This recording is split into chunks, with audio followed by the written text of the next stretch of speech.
Rhode Island's historic Sprague family was grand in every way. Its manifold accomplishments, as august as its failures, were tragic. The family's history featured fantastic wealth and power, the laurels of military glory, and the arrangement of dynastic marriage. And there are few clans in the history of the United States that can claim comparable successes. But all these lofty achievements were matched by trouble as disastrous as the Sprague family's acquisitions were fortuitous. Premature death among the family's senior members marred the Sprague family's account in the 19th century, and political and nuptial scandal made the venerable family into a subject for society gossip. The ultimate deterioration of the family's fortune in the 1870s marked the end of the Spragues' tenure as one of the preeminent American families. While the Spragues' greatness was a thing of the past by the late 1800s, their tortured legacy did not recede so easily. The drama of the wealthy Rhode Island family continues to find voice in the enormous Sprague Mansion that still stands in Cranston, Rhode Island. Once the seat of power for the rich clan, it now serves as the headquarters for the Cranston Historical Society and is also considered one of the most haunted locations of the Ocean State. The first phase of the Sprague Mansion was constructed in 1790, financed by William Sprague, a local businessman who operated a grist mill on the banks of the Pocasset River. Originally, the house was a humble abode. William himself was pragmatic, more concerned with tending to the family business than with surrounding himself with the trappings of luxury. His attention to finance did not go unrewarded. Replacing his grist mill with a cotton mill in 1807, William founded the Cranston Print Works, a business that would make the Sprague family one of the giants of the American textile industry. Within a few years, the Spragues became one of the country's biggest calico producers, while paving the way for chemical bleaching of fabric. But the architect of the Sprague success story would not live to see its ultimate fruition. William died in 1836 after a failed surgical attempt to remove a fishbone he had swallowed. The Cranston Print Works was inherited by William's able sons, Amasa and William Jr. It was under these two men's stewardship that the Spragues became Rhode Island's most celebrated family. While both brothers were elected to the state legislature, William had more of an affinity for rubbing shoulders and focused more on his attention on politicking.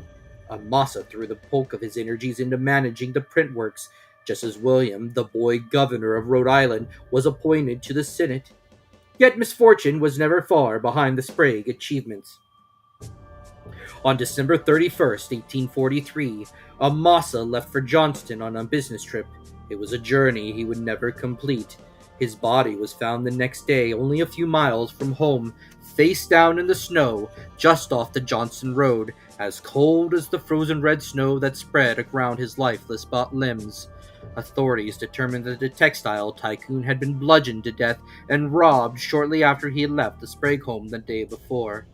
A man named John Gordon became a suspect in the murder and was hanged after he was found guilty during a hasty trial. The tragedy of Amasa's death darkened several shades when evidence emerged that exonerated the man who was executed by the state. It was impossible to bring Gordon back, but the ensuing public furor impelled the state legislature to amend its penal system. John Gordon was the last convict to be executed in Rhode Island. As for the man who had taken Amasa's life, his identity would never be revealed. After the death of his brother, William took the reins of the family business. Under him, the Cranston Print Works continued to flourish, with the Sprague fortune reaching its peak in the mid-1860s as the company became the largest calico producer in the world. The 1860s were eventful years for the Sprague family. William distinguished himself as a brave officer in 1861 when he had his horse shot out from under him during the Battle of Bull Run. He became known as one of the more ardent Union statesmen, personally financing the formation of Rhode Island regiments.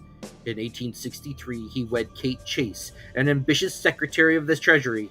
It is said that William's wedding gift to his young bride was a diamond tiara worth $50,000. It was also at this time that William took it on himself to renovate the Sprague House in Cranston. Construction began in 1864, transforming the spacious modesty of the original Sprague household into a sprawling Victorian mansion. But there would be little in the way of a familial happiness within the lofty walls of the Sprague Mansion. William and Kate were not well suited for each other, and their incessant fighting soon consumed every part of their home life. Things had gotten really bad by the 1870s.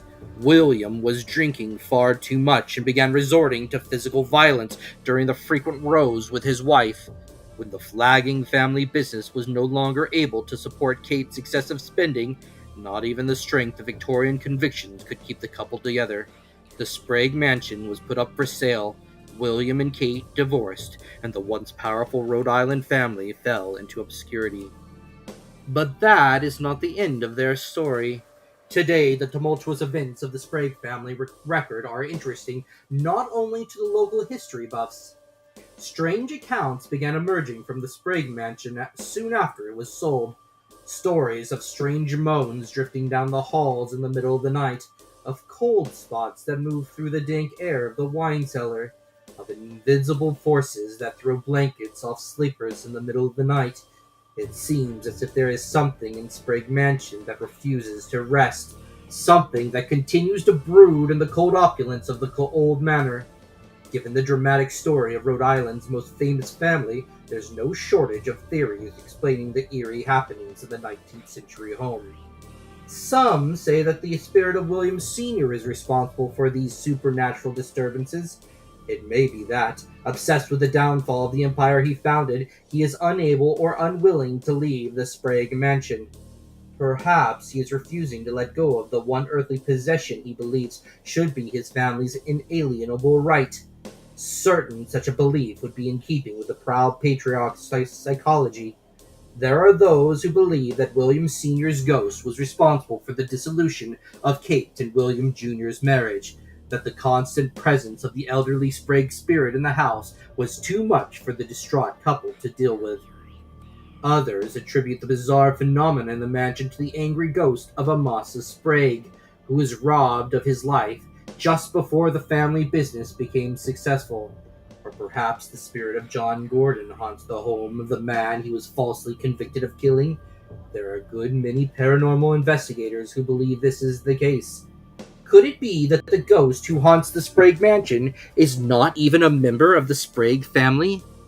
While paranormal enthusiasts debate the identity of the haunt in Sprague Mansion, the mysterious entity continues to roam over the sprawling buildings which now house the Cranston Historical Society. Many visitors have witnessed the inexplicable footfalls, flickering lights, and cold spots through the mansion. There are some, however, who have actually seen an apparition. According to them, the ghost of the Sprague Mansion is a humanoid shape surrounded by thick tendrils of gray mist. The ghost has been spotted all over the mansion, but it seems to be especially attached to the building's main staircase, where it has been seen most often, descending slowly until it dissipates into nothingness at the foot of the stairs.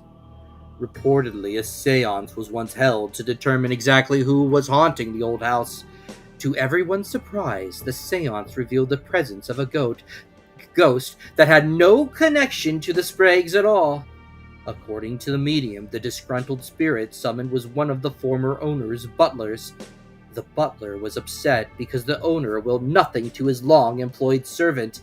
Just as the medium was about to speak the butler's name, the Ouija board suddenly came to life, spelling "My land" over and over with incredible speed. For many, the seance resolved nothing, as some speculated the spirit they reached could have been any mischievous shade, the ghost of one of the Spragues, or poor old John Gordon, trying to deceive them. What the seance did confirm was that there is a very strong supernatural presence in the Sprague mansion, and whatever its reasons for being there, the spirit continues to haunt the old building, giving many visitors